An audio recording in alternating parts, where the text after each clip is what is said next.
It's time for the Charlotte FC podcast. This is Nick Finelli, host and producer of the Charlotte FC podcast. I want to welcome you into my conversation with Kristijan Kahlina. Kristijan has been one of the few faces of Charlotte FC that have been with the club since match 1 in 2022. He is a fan favorite and having the best season of his career. I was fortunate enough to spend some time with him this week to learn more about him, what it was like for him growing up, how he became a goalkeeper as a young kid, his growth as a player and as a person, and his love and respect for his family, his country of Croatia, and his home in Charlotte, plus much more. I hope you enjoy our conversation. Thank you for doing this and spending some time. It's been a busy week. Goalkeeper of the Year is coming up, voting, signed a new contract. Probably your best season ever from what I've heard in the press conference the other day. How are you doing? How are you feeling? Yeah, I feel really good. Thank you for your coming and to invite me on this podcast. I'm happy to do this. Well, we start out every podcast with the guest kind of doing what we call as an elevator pitch. So like if you're in an elevator with someone for 15 seconds, how do you introduce yourself? Where do you say you're from? What do you say about yourself in that short amount of time? Go ahead. Kristijan Kahlina. I'm coming from Croatia. Most of the people doesn't know where they can place Croatia. Then I say like near Italy. And I'm from capital city of Croatia in Zagreb. I was born there. All my life I was living there. And this is like short 15 seconds with me. And you play professional sports in the United States. You're a goalkeeper. Yeah. Definitely. I don't go so in details, like, but right. If I met someone first time, right. But yeah, this somebody might ask, "What do you do?" And you're like, "Well, I play football." So, are you still a shoe fanatic? I am, but my wife keeps me a little bit more down because I have many shoes in my locker, and I try to be like more humble and calm with this because I cannot wear like 10 shoes in one day. But I like the colors, I like the different type of the shoes. Mm-hmm. But I can say like now last 1 year I keep calm a little bit. Yeah, that might have something to do with also having a child, right? Yeah. So are they like, do you have like dress shoes, sporty shoes, and casual shoes, a mix of everything, or is there a certain type you kind of collected? Yeah, the biggest problem is because I have a lot of shoes, but I don't wear them like so often. Then my shoes are really new. And like for the training session, when we have a normal week, normally I'm in slippers. Like all the summer, I don't even wear the shoes. Just when we have game day, then I come in normal fits. Like I dress up nice, and then I took some of shoes. But the biggest problem is because I like some shoes, I bought them, and then I don't wear them for 7-8 months, and then like I have them long time, but. Then my wife is a little bit angry. You have so many shoes, you don't use them. Right. But when I have just training, I just come in normal dress. Like you're wearing now. Like now, yeah. Yeah, it's, whatever fit they are. So if Charlotte FC had some sort of crazy promotion where a fan gets to spend a day with you, and this is off season, not during the season, where would you take them? What would you do with them? Yeah, off the season, if someone is with me in Zagreb, the day will start early. Because when I come in my off-season, I want to spend more time with my friends, with my family. Then I need to train. Normally in the morning, I go immediately to train, to make my training until 10:30, 11 a.m. And then I have free all day for my friends. Normally they work, and then until 3, 4 p.m. they are not available for me. Mm-hmm. But after the training, I come home. I'm more with wife and kid, and then maybe afternoon we go. If I don't go with my friends, I go to my family. They are in the same city, but like 20 minutes driving with another part of the city. And then we come there. Mama make the dinner or some pancakes or something. We spend their time, and then we all the way we back home to sleep. But when I'm in Zagreb, the days go so fast, and I'm so busy. Mm-hmm. I live in uptown in the Zagreb. Then like we go in the Christmas time is so nice, even the weather and the time in the city. Then we spend a lot of time in the city, like walking and with daughter or with my friends, enjoying there. But overall, like after 1 month, 1.5 months, how much we have off season, I'm happy to be back in Charlotte because then everything is more calm. Yeah. You got lots of distractions with friends and family around when you go home. Yeah, because I don't see them for 10, 11 months. And then like you want every day, every hour to spend with them or to don't lose the time, because I know when I come here, then it's just me and my family. Yeah. So what would you do if they were here? Is there something you would take them and be like, this is one of my favorite spots, or this is what I like to do? I heard you like to go on the lakes. Like, yeah.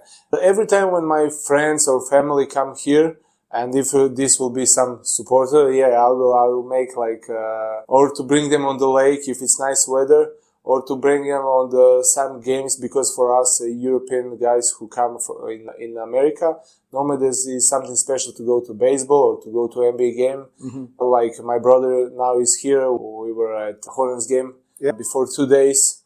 It was so nice, and go to some park, walk to the city to show them the city, to show them like some Jenny's ice cream, what is like I would say for us the most popular, to walk till there and then take the ice cream and back home. Nice. Normally show to them big stadium, like our Bank of America. So you're a good tour guide. Yeah, tour guide. Yeah. Awesome. All right. Well, let's kind of get into how you got here. So we'll start kind of early. Like you already said, you grew up in the capital of Croatia, which is Zagreb. You were born in 1992. That was a crucial time in Croatia. That was the beginning of their independence from Yugoslav Federation. There was lots of changes in your early, probably up until you became a professional. What was it like living there, from what you remember? It was tough time. I would say more for my parents, for all the families in Croatia. But for me, I was like really a small kid that even I don't remember these times.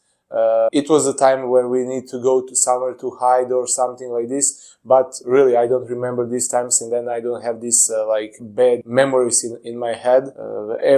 Everything else, like what I can remember, is like nice, because we were living next to the kindergarten. Then like we had neighbor where it was like stadium, like all the buildings was like around, and in the middle was like some big park. And then the parents can leave us inside of this. And then, like, I was not on the street. And they were not scared to go on the street and something that can happen to you, to the car hits you or something like this. Right. And it was like really nice childhood for me. And kindergarten next to us, a lot of screaming kids. The school was like 3 minutes walking. It was really nice, and a lot of friends I have from there. In the end, we changed the place after when I was 12. 13, we changed our neighbor. We bought another apartment in completely different part of the city in Dubrava. And now my parents live there, and I have many friends even there. Nice. Yeah. It sounds like your parents tried to keep everything as normal as possible, despite probably all the things that are going on, just like you probably are as a parent. You know, you don't know stuff. And so you grew up and your parents are still living there. Do you have any siblings, brothers, sisters? Yeah, I have one brother who is younger 1 year than me, and we have great connection now. Before we were like fighting and everything, what is normal when we were younger, and we are like completely different type of the person, characters. Yeah. But now, we are really connected. He's working a normal job in Croatia. Now he's on holidays here. Yeah. But he play football, but they're in the like 4th, 5th division, like just to more like now even coaching, because he has 31 year. And it's nice. That's pretty cool.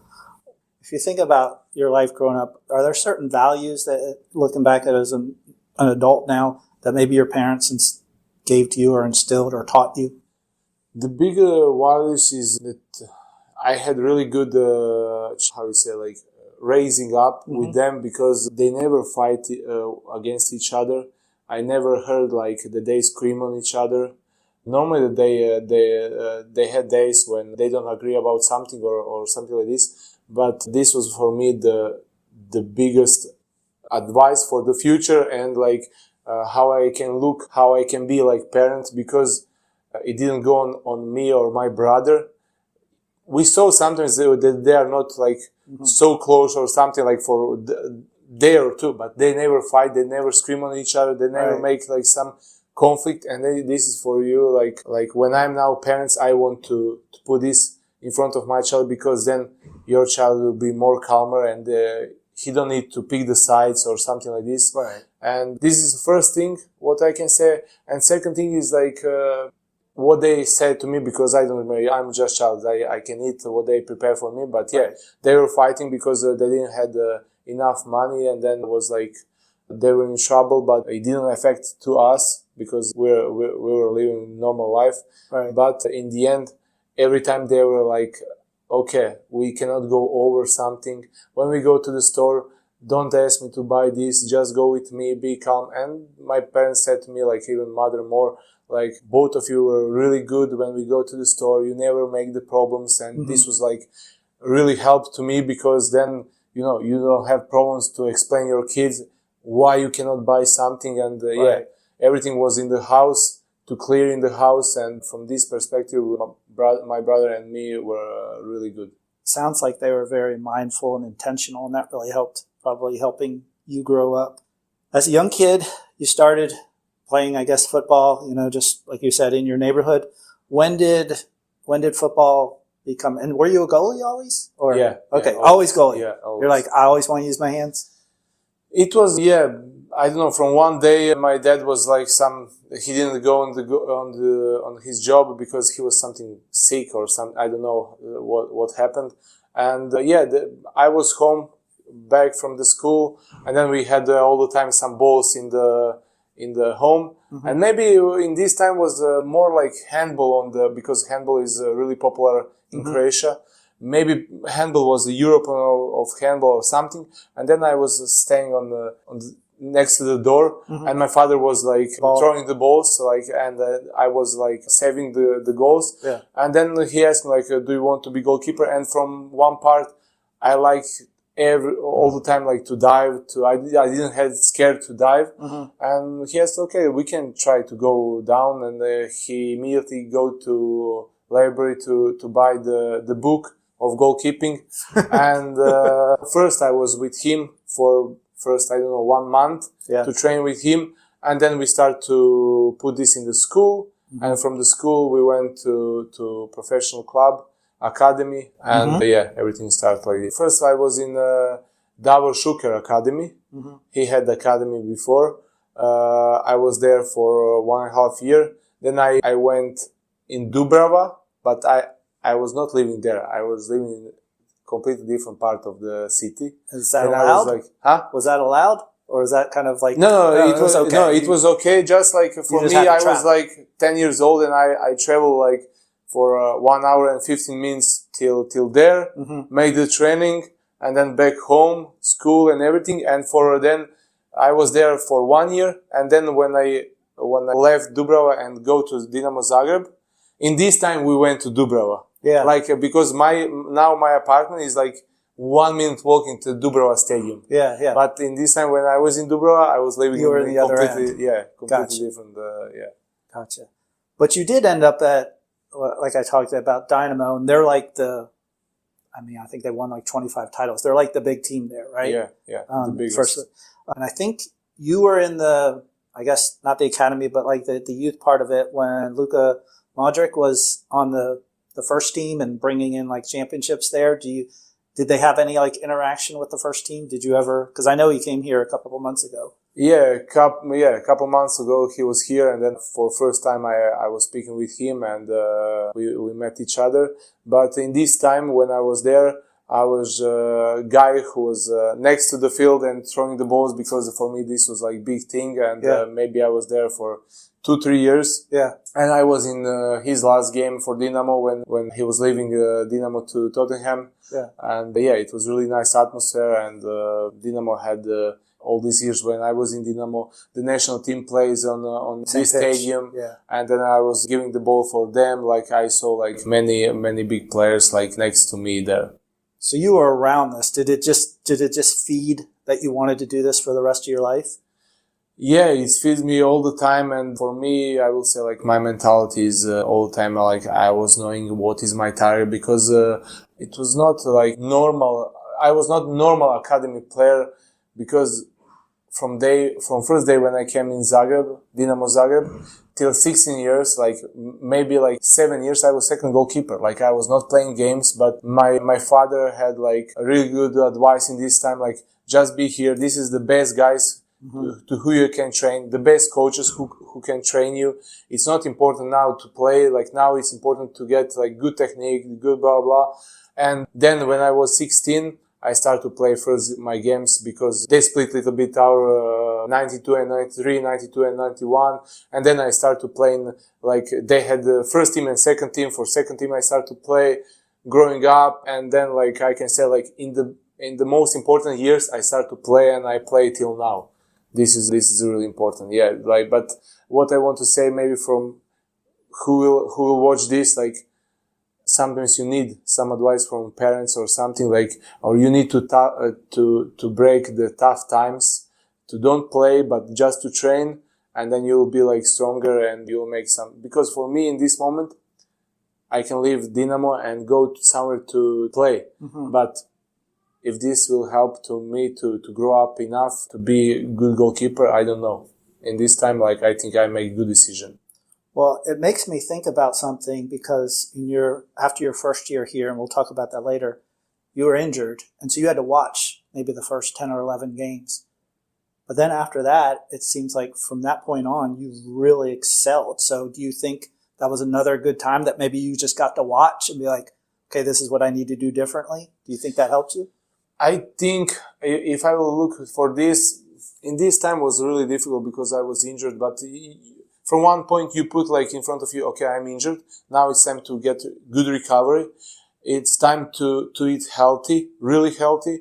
It's time to watch something from outside to see everything, like when you are not inside of this. Right. But in the end, I can say that Aron is a big thing why I changed, like why I'm like, I will not say different goalkeeper, but like with bigger effort on the team and everything, like what he puts on me.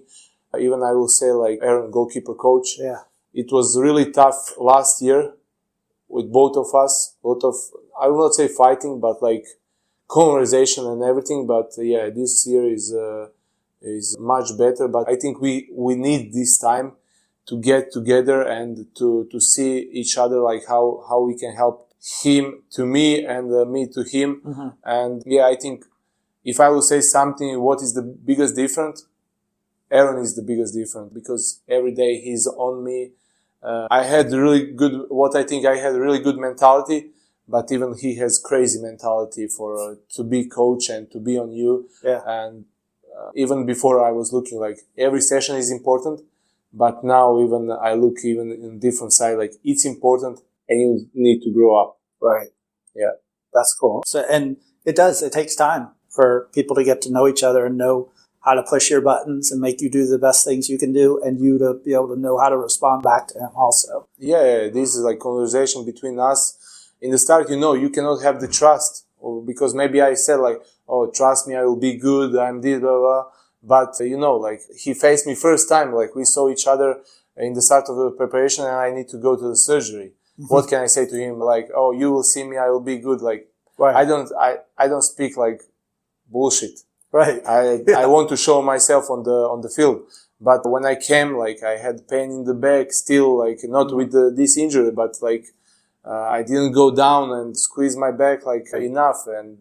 And I had many problems in this when I start till the end of the season. Mm-hmm. But like we figure out how we will solve this. And I think like even the last year I played really, really good, like from day one when I come back. But right.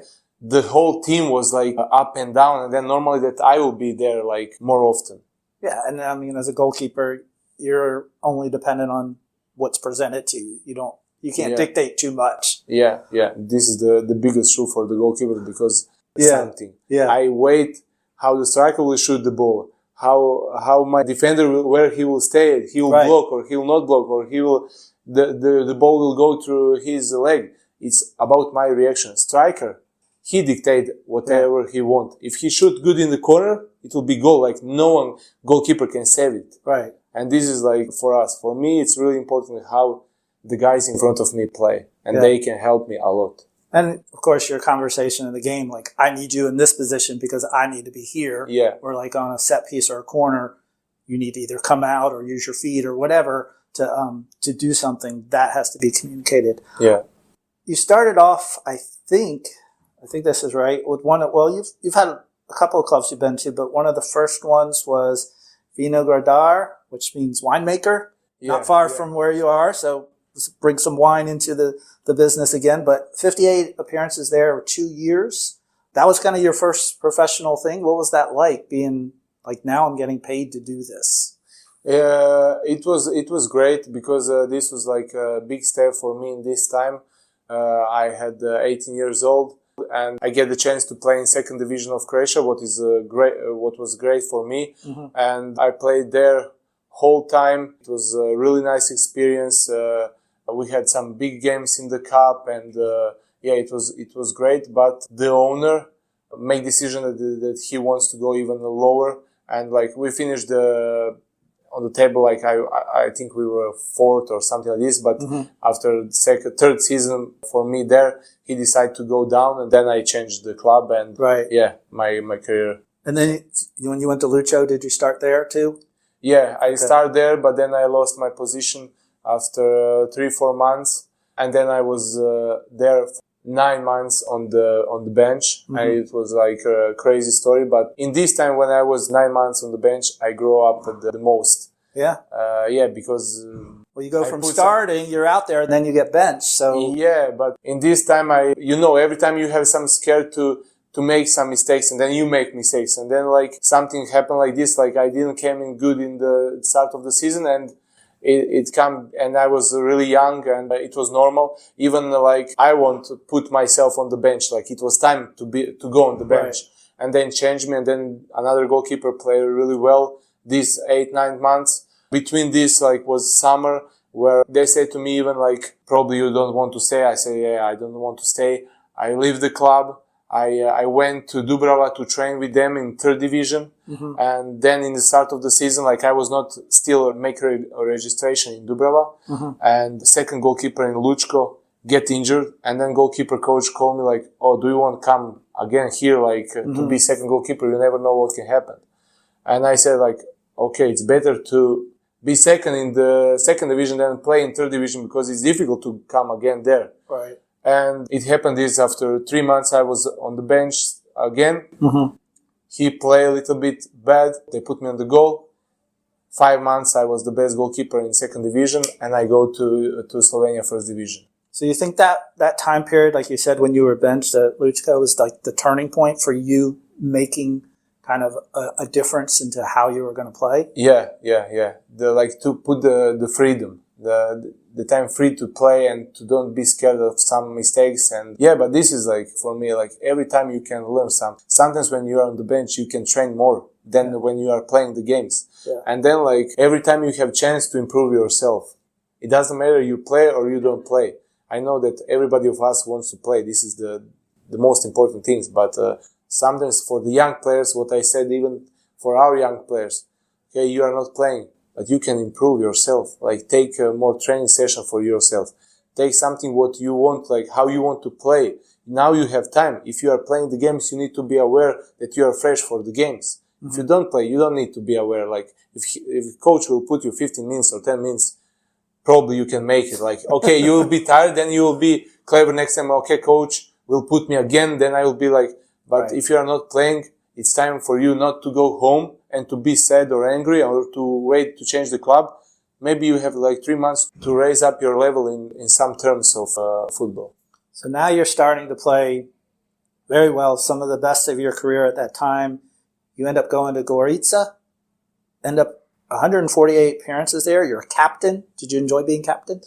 Yeah, I really enjoy after 2 years, I think I started to be captain, and it's not important for me, but like I really appreciate these things because I was there for 2-3 seasons, and before I started to be captain. That's a leadership role too. Yeah, so it's kind of like people are looking at you, and that's a different thing than just getting in there and playing goalie. Yeah. And yeah, it was a really nice time there. The crucial time for me because I never had before this some agent who can put me in the first division. What was my dream to play in first division of Croatia. And then I earned by myself, like I was there 2 years in second division with Gorica. And then we went to first division. I keep playing there like first goalkeeper. I play really well first season. They keep me there, and then it was everything was natural, like to make the transfer, and thank God it happened to go to Ludogorets. Yeah. Was it just because you had kind of reached a level there and you needed to have a different competition? Is that why you jumped to the Bulgaria? Yeah, I was like on some in top form. I had a really good 2 seasons, or this was third season in Gorica in first division. But like you know how it's in football. Sometimes you're in the top, but some things doesn't happen, and you don't go nowhere. Right. And you cannot make another step. And then next season the team plays really bad, and then you are like average. You are not like. Right. But in this time I was really good. The team was really good. We were on third place in the winter time. I make the transfer. I make the loan in Ludogorets for 3 months. Yeah. And then I play really well there. And they bought me in the June. And I stayed there for next 5 months, and then Charlotte FC bought me. So do you think because that's kind of a high-profile club that's where you started to get even more notice because you were at a team that I think they won like 10 straight championships? Yeah, even now I think 11 or 12. Yeah, it's amazing. It's amazing. It's a big club. For me, it was really nice there. Great experience. And look, even this situation, like from Gorica, I was sure that I will play there. But they want me on the loan, like Ludogorets want me on the loan. In this winter time, they decided between me and Sergio Pat, who is still there, Netherlands goalkeepers, and they bought him because he was free in the June. They need to pay some amount of money for me. But they didn't allow from Groningen that he can come there immediately, and they asked me, do you want to come on loan?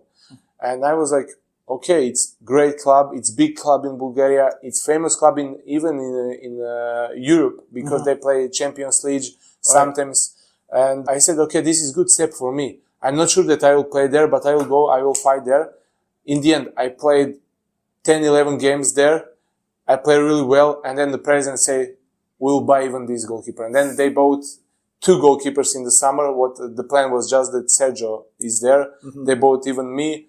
And then even I fight for my first place. I keep first place, and I play until the end of the season. And then how did Charlotte come into the picture for you? Like what happened? Can you describe like when you first heard? Was it through your agent? Was it? Yeah, through agent. I didn't have this, like even the first time I think I met my agent in October, and he said something to me, oh, we have something about America, and I was like, I don't want to look in this like way. And from one part, I understand all of these players who are coming here, but my advice to everybody in Croatia is to come here because it's a really good league. And yeah, but in the end, they were more serious. And then I had video conversation with Miguel, the previous coach. From one point, I was ready to come here. Everything was like clear, what they will offer, what I will have, and like we agree fast. We didn't agree with the Ludogorets fast, but this was like a little bit problem because they didn't want to let me. In the end, everything was finished like before Christmas. Yeah. I come back home from Bulgaria. I had a few days off, and then I came here. Well, when you were signed here, were you told, like, I don't know if they tell players, like, hey, we want you to start here or we want you to compete? Like, was something shared, like, hey, you're our man, we want you to be goalie? Or because Charlotte had also gotten Pablo from LA, and many were thinking, oh, he's the goalie, and Kahlina's also going to compete, but that was kind of like the main person. Were you told anything different? Like, nobody didn't guarantee for me that I will play, but I knew that they brought me here to be first goalkeeper. Like, you need to show your class. We watch you on the Europe League there in Ludogorets. We know which quality you have. Andy, before the previous goalkeeper coach, he was watching me. I didn't have guarantee that I will play, but I knew that the time first option, and then if everything will be good, I will start to play. And even because of this, I came here. If they said just like, oh, like, you'll come like second goalkeeper, probably I will not come like straight away. In the end, I didn't show immediately my quality, but in the preseason, but I had this like little bit gap where I have like, you have space to show this. You will start in the season. And then when I start, I think I play well. Like this first half season, I play really, really well. And yeah, everything come on a natural place. Yeah. I mean, and now we're looking at, you're about to make your 100th start, which is pretty cool that this all happened. You've been in a lot of situations where you've been the main goalkeeper, but also, like you said, you kind of had to sit on the side or watch in some respects.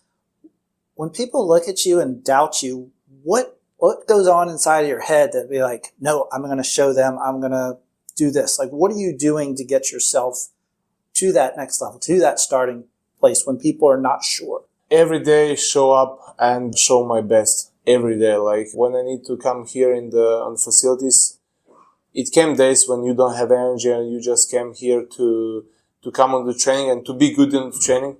But normally for me, like when I woke up around 6:40, 6:50, 7 o'clock in the morning, few of our guys, maybe they come earlier than me, then I'm here straight breakfast or to go to the gym, make all warming ups for me, what is important for me.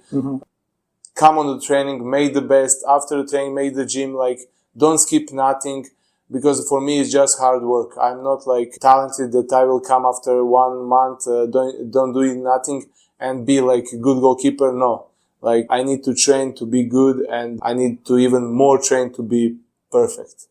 Nice. You had a great deal of new things happen when you came to Charlotte. Not only were you signed by the club, like I think it was in December, you also got married right after that.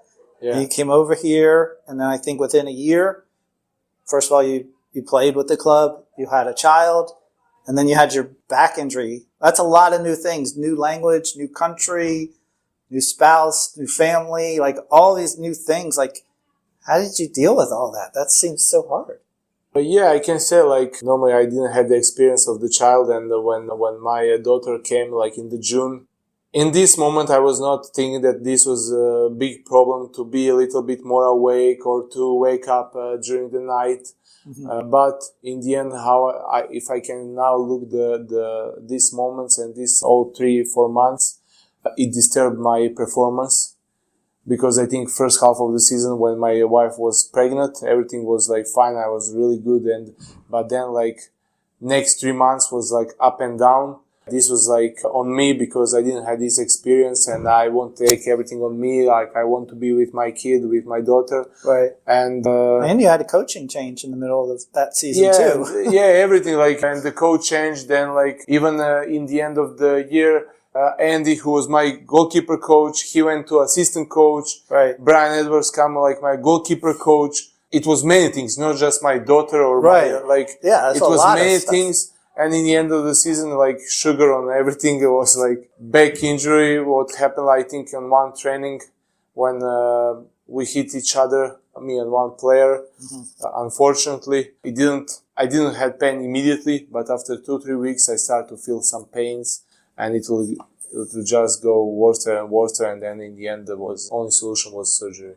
Now, is that the only time you've really been injured in your career? Yeah, I had like few injuries, like fingers injury, what is normal, but yeah, this was like the biggest and only one injury in my career.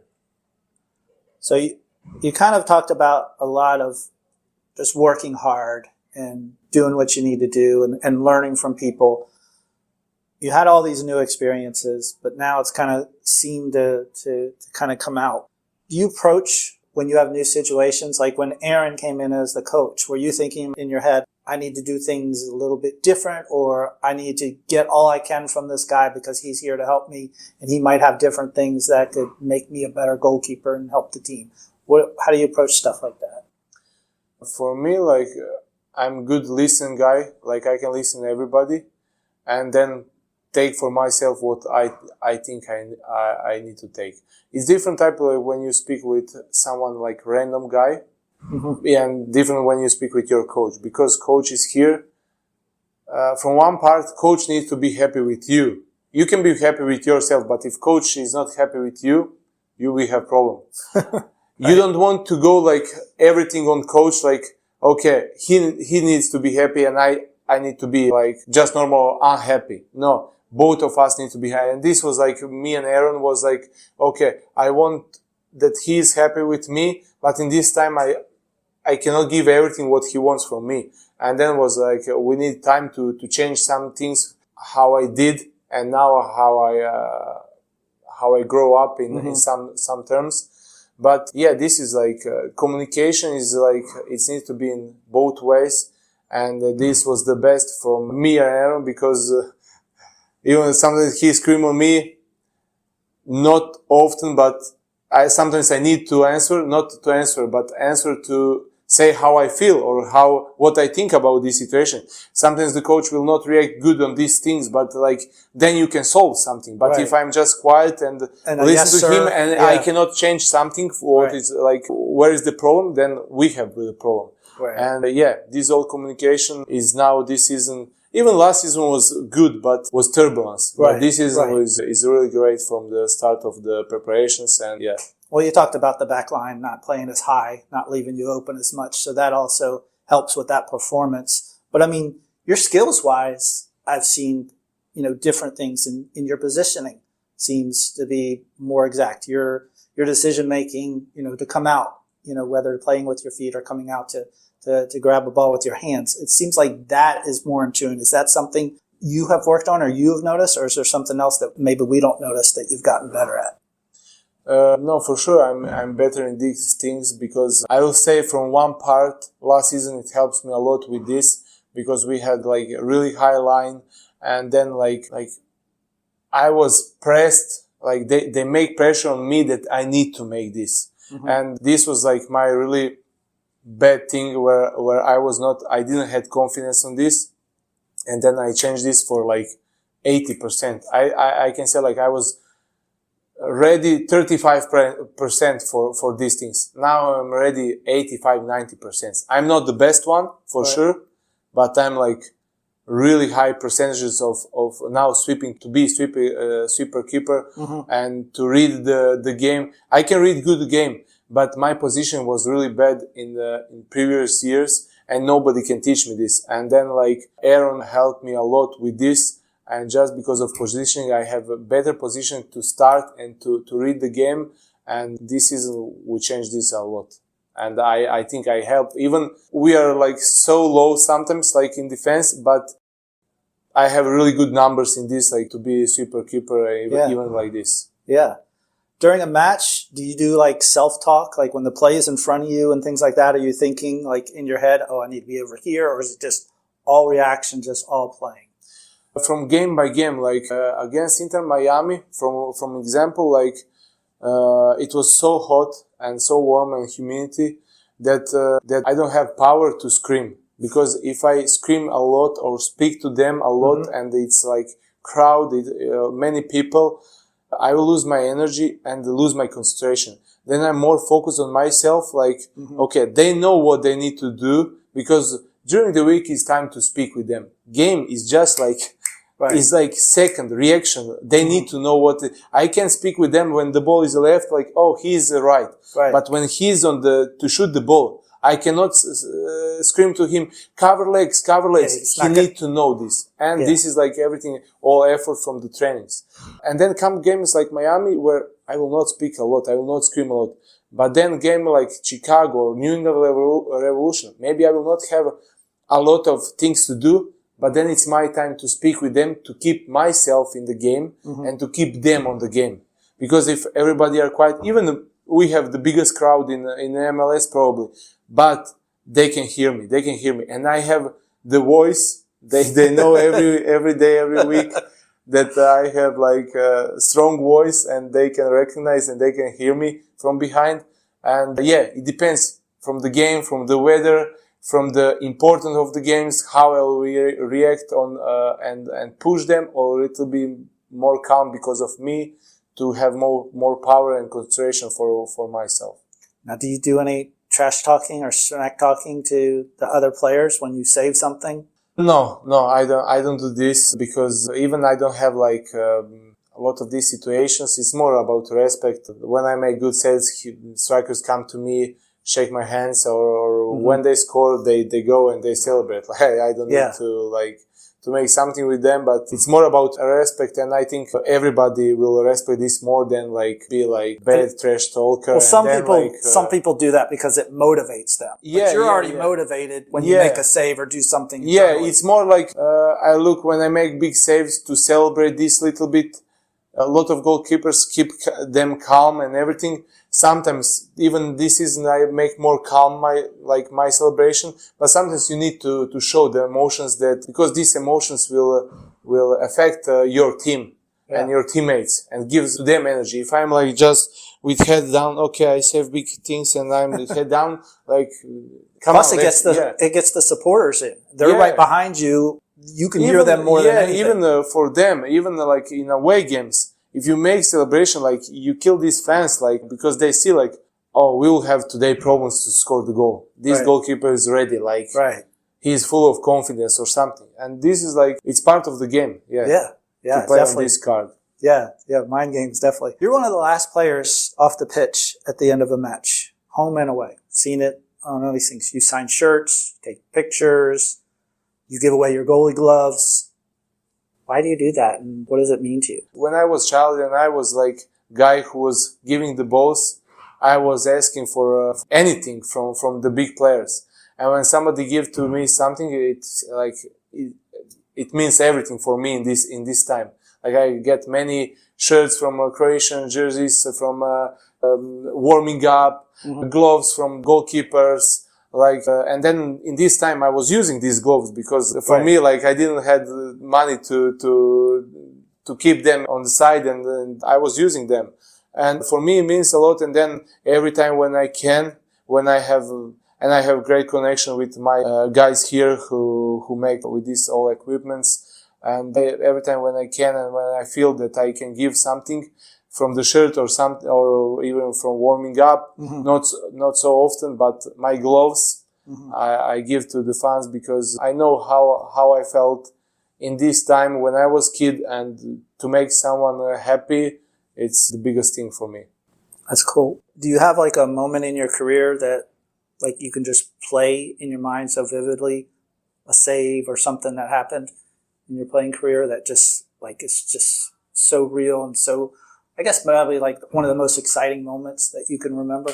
I had a few moments, yeah, for sure. Like what I can remember immediately is one game in Gorica against Hajduk Split. I played good game, but in the end we lead 2-1 and they had penalty 97-8 minutes and I saved the penalty. This was like in this third season when we were third in front of Hajduk in this time. This is one game in Gorica what I will remember for all my life. I have few of them, like in first season against Rijeka, I saved the penalty. We won the game 2-1. They scored first penalty and then I saved second one. In this game against Hajduk, they scored first penalty and then they had second one in 96. Same person? No, taking the shot? different person. Then in Ludogorets, I had one against Olympiacos when we beat them and we went to last round of Champions League. I had a good game and then we beat them on the penalties. I say one penalty. In Charlotte, I will say like Inter Miami last season. Fingertip. Yeah. Some of the other saves. And then like Leagues Cup, I will remember like all this period because it was tough moments for us before, but these Leagues Cups give us effort to make end of the season really good. Yeah. And you seem and maybe really like I will remember more like my first home game against LA Galaxy. Even we lost the games, but for me it was an amazing game. And Atlanta away immediately after this, I think like we lost 2-1 in the end, but this was my start in MLS. I think was really good. Yeah. What is the hardest part about being a professional soccer player, professional footballer? I don't know. You have tough times if the results are not good, and then it's like really difficult. Like if I can pick one thing in my life, what was the most difficult was one period in academy when I didn't play. Like I deserved to play, and sometimes we went to some tournament outside in Germany. In this moment, pick one was playing first 2 games. We lost second game. He was making something mistake, and then he put me on the goal coach. Then I played third game. I saved the penalty. We won the game. 4th game I played, and then final he moved me out. And then after this, I didn't play for 3 months, like without the reasons. And you're like, was like I did everything I was supposed to do.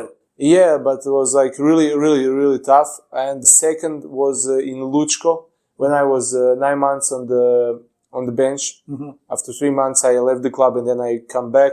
Right. But yeah, it was times that I was praying from my home when I was driving to go to the facilities, praying just that God give me power to make the training, to make good training and to go home and to be with family.